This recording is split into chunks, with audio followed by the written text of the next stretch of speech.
Баршаңызға сәлем, сіздермен бірге әсем, менің каналыма қош келдіңіздер. Ұлыстың ұлы күні Наурыз мерекесі құтты болсын. Және де Наурыз көже дайындайтын боламыз бүгін. Және де жеті түрлі дәммен әдемі осындай Наурыз көжемізді дайындайтын боламыз. Видео рецепті ұнаған болатын болса, видеоны соңына дейін көріңіздер достар. Бірге Наурыз көже дайындайық. 5 литр қазанға жасайтын боламын. Мен осылай суымызды құйып алып, керекті мөлшерде етімді салып, қатты отта ет қайнағанша дейін күтетін боламын. Және де етім қайнағаннан кейін жақсылап көбігін алатын боламын. Ет қайнағанша дейін сіздерге қосатын дәнді дақылдарды айта кетейін. Ең бірінші осылай бидайымызды, жүгерімізді, фасольді жақсылап жуып алып, бір күн бұрын мұздай суға кешкісін түнде салып қойыңыздар. Себебі ұзақ уақыт піседі, олар жұмсара берсін. Және де осылай құрт, күрішімізді қосатын боламыз.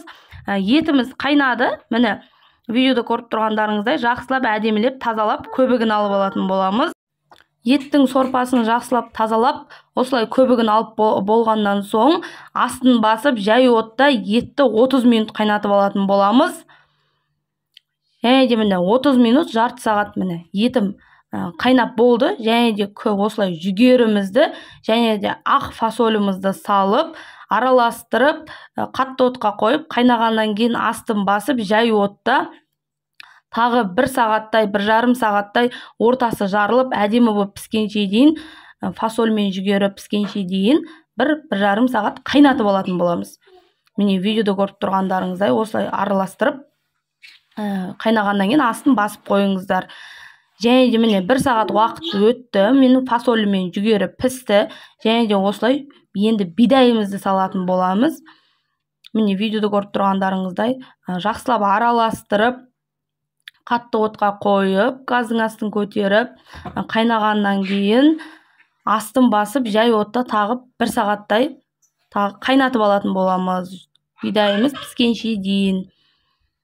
Міне видеода көріп тұрғандарыңыздай осылай жақсылап араластырып, қақпағын жауып пісіріп аламыз. Және де құрттың үстіне осылай ыстық сорпаны құйып, 3-4-ке бөліп, құртты да осылай жібітетін боламыз. Наурыз көжеміз піскен кезде суытып, осы құртты да қосатын боламыз. Міне 1 сағат уақытымыз өтті, бидайымыз пісті. Және де енді дәнді дақылдардан осылай етімді жақсылап ажыратып аламын. Және де енді 3 рет, 4 рет жақсылап жуып, күрішті осылай салатын боламыз. Bir қайнағаннан кейін астын басып, 15-20 минут пісіріп алатын боламыз. Міне видеода көріп тұрғандарыңыздай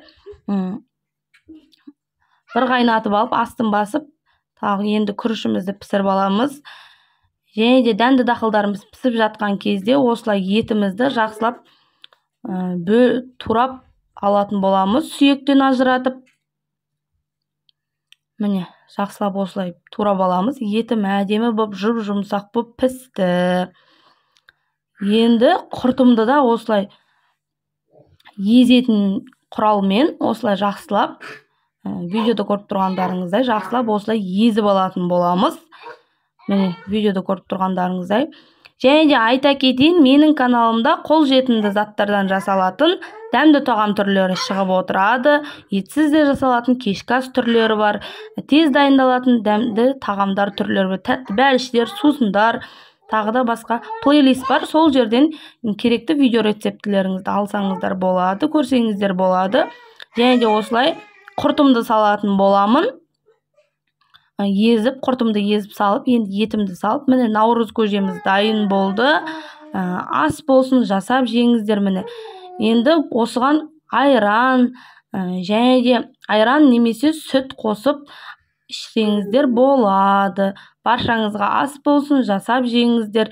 Және де видео ұнаса, Наурыз көжем ұнаса, поделиться батырмасын басып, жақындарыңызбен бөлісіңіздер достар. Комментарийде өз пікірлеріңізді қалдырыңыздар. Видео ұнаса, лайк басып қойыңыздар. Каналға тіркелмеген болсаңыздар достар, каналға тіркеліп қойыңыздар. Менің видео рецептілерім шыққанда алғашқылардың бірі болып көріп отырасыздар. Баршаңызға ас болсын.